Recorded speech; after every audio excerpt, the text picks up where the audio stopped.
fabil hukuk ila akhiri ma qala radhiyallahu anhu. Habib Ali bin Muhammad Al-Habsyi dalam nasihatnya mengatakan, diceritakan itu sebagian daripada ulama yang terdahulu, dia itu mengulang sholatnya selama 30 tahun. Sebabnya apa? Sebabnya suatu hari dia itu diperintah sama ibunya untuk melakukan sesuatu.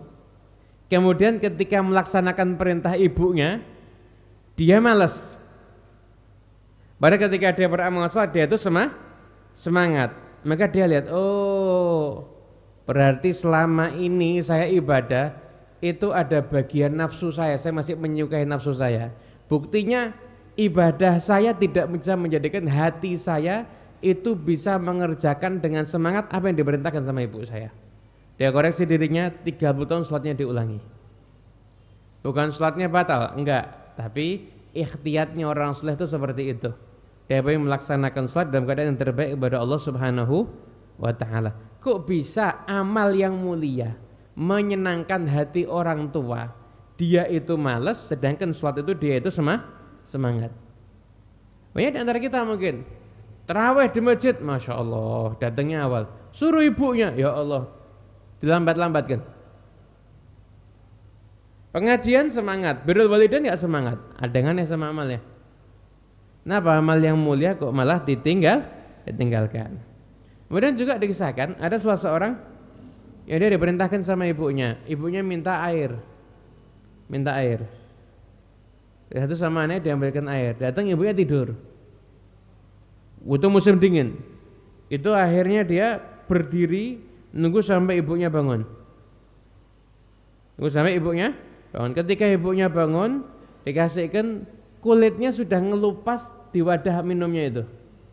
Karena saking musim dingin yang luar biasa ketika itu. Coba lihat. Dia tidak mau bangunkan ibunya, atau dia tidur takut kalau ibunya bangun airnya didapati nggak ada. Itu karena baktinya kepada kedua orang tua. Jadi orang-orang salafun saleh itu baktinya sama orang tua sampai seperti itu. Kita ini bakti sama orang tua itu ada tingkatannya.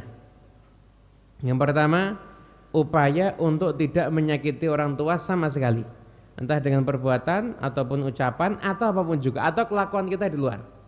Tahu enggak, kadang-kadang yang menyakiti orang tua itu kelakuan kita yang menyebabkan orang tua itu menanggung malu. Itu juga termasuk durhaka kepada kedua orang tua.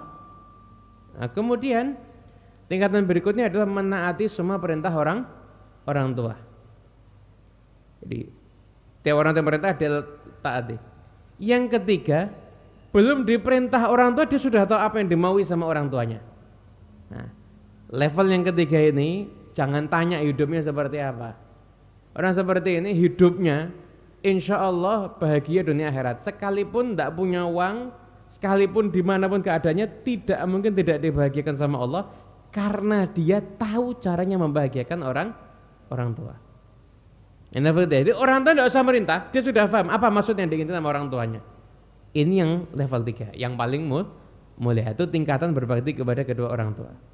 Dan Hewali juga menyampaikan orang yang punya orang tua atau siapapun kerabat yang sudah tua atau punya guru, kenapa enggak dimuliakan? Sedangkan Nabi sallallahu alaihi wasallam beliau bersabda, laisa minna man lam yuwaqqir kabirana. Bukan termasuk kelompok kami loh yang enggak menghormati orang-orang yang sudah tua di antara kami. Sayyidina Ali juga mengatakan, aku ini budaknya orang yang ngajari aku ilmu agama sekalipun hanya satu huruf.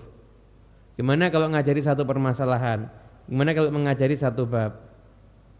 Gak dikatakan, masyhur dikatakan oleh para ulama, laulal murabbi ma'araftu rabbi.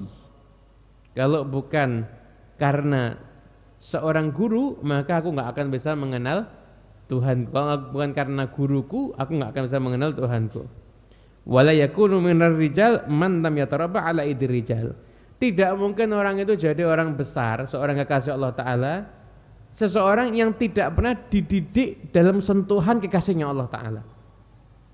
Nah, Anda jangan gampang-gampang bilang ini orang wali-wali dan sebagainya. Siapa gurunya, siapa pendidiknya, itu faktor yang menentukan juga. Dari mana dia dapat? Dia punya kelebihan, dari mana dia dapatnya? Orang yang tidak pernah dapat sentuhan didikan dari orang-orang yang besar, ya mungkin jadi orang yang makomnya besar di sisi Allah Subhanahu wa taala.